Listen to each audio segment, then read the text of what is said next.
محمد بن کعب القرظ سے روایت ہے کہ ایک شخص حضرت سلیمان علیہ السلام کی خدمت میں حاضر ہوا اور اپنی شکایت پیش کی، اے نبی اللہ! میرے پڑوس میں کچھ لوگ ہیں جو میری بطخ چراتے ہیں۔ اپنے پہلے اللہ کی عبادت کے لیے جمع ہونے کا اعلان کیا اور پھر سب کو خطبہ سنایا۔ خطبے کے دوران حضرت سلیمان علیہ السلام نے ارشاد فرمایا، تم میں سے ایک شخص اپنے پڑوسی کی بطخ چوری کرتا ہے اور ایسی حالت میں مسجد میں آتا ہے کہ اس کا پر اس کے سر کے اوپر ہوتا۔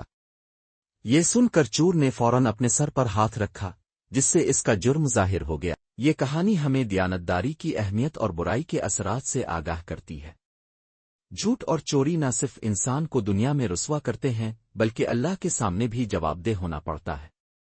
نیکی، دیانتداری اور دوسروں کے مال کا احترام اصل زندگی کا حسن ہے۔ ویڈیو اچھی لگے تو لائک، کمنٹس اور سبسکرائب کریں اور بیل آئیکن کے بٹن کو ضرور دبائیں تاکہ ہماری اگلی ویڈیو آپ کو ملتی رہے۔